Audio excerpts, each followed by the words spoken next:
Okay, so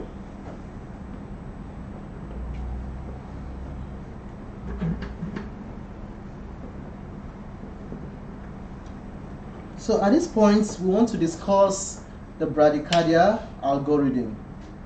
What do we need to do when a patient comes in with a low heart rate and presenting with symptoms, or that patient that comes in that is not even presenting with symptoms? Okay, so that's what we call it bradycardia. Now, by definition, what is a bradycardia? Below 60. A heart rate below 60, right? Okay. Does it mean that a heart rate that is say 55 must be treated? No, depending on the level of consciousness and clinical condition. Okay, let's do it this way. So a bradycardia is a heart rate that is below 60. But we are not so interested in treating those heart rates that are not presenting with symptoms. Most of them that present with symptoms come below 50. Okay, so they are the ones we call the bradyarrhythmias. So we are interested in treating the bradyarrhythmias, not just the bradycardia, because some of us here might even have a bradycardia, but you are seated fine. Now, we need to classify these patients based on some criteria. You need to find out whether the patient is stable or unstable. What does it mean? What informs your decision to determine if the patient is stable or unstable? What are the factors you need to consider? The diffusion level of consciousness. Beautiful. So there are 5 basic things you need to consider here. Let me put it here. You need to consider if there are signs of shock. You need to find out if the patient is having hypotension. Chest pain. You need to ask yourself if the patient is having ischemic chest discomfort. Is the patient having altered mental status? Or is the patient having acute heart failure? These are the golden questions you need to ask yourself. Signs of shock. Is he having a delay in capillary refill time, poor skin turgor, or cold and clammy skin? Signs of shock. Hypotension. Is the systolic blood pressure below 90? That's a question you need to find out.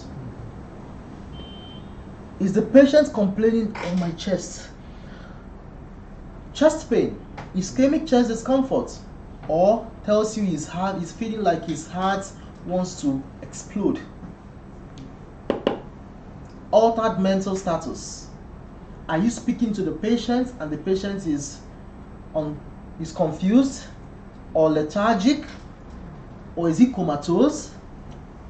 Altered mental status. Acute heart failure. Do you have signs of acute heart failure such as PT pedal edema, pulmonary edema, that's crackles at the basis of the lungs? What else? Periorbital swelling or hepatomegaly, right? Raised jugular venous pressure. These are the things you need to find out. If the patient is positive to 1, 2, or all of these, the patient is classified as unstable. But if the patient has none of these, he's classified as stable patient. So what do you want to do? You need to observe the vital signs. You need to monitor the airway, breathing, and circulation, right? What else do you need to do? Obtain a 12-lead ECG. Okay, so you need to obtain a 12-lead ECG. So what else do you need to do? What else? Search for cause. What else do you need to do for this patient? Treat the reversible causes. That means you need to consider the H's and the T's, right? And then you seek expert consultation.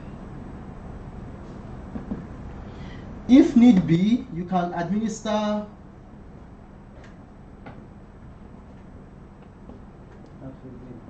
O2 therapy.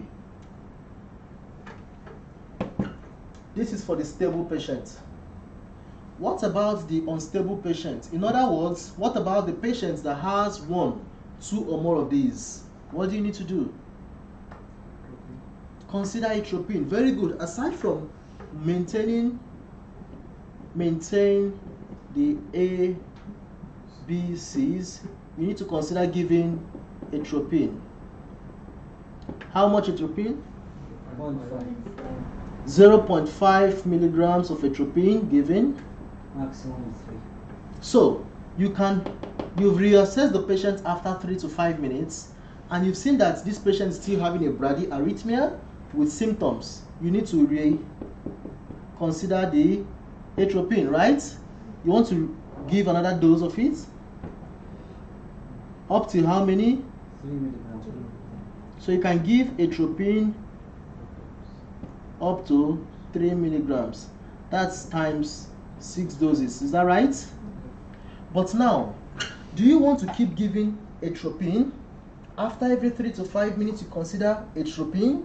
You wait again, atropine. Is that what you want to do? No. After giving the first dose and the second dose, if atropine doesn't work, it's best practice to go to consider what? Transcutaneous spacing. If you have administered transcutaneous spacing, your monitors can pace. Your monitors can just pace. There are 2 modes of pacing. That will be a topic for another time. We have the fixed mode and we have the demand. Okay? So, consider transcutaneous spacing. After that, what do you want to consider if the heart rate is still low? So, you want to consider IV epinephrine. 2 to 10. How much? 2 to 10 micrograms per minute. This does not work.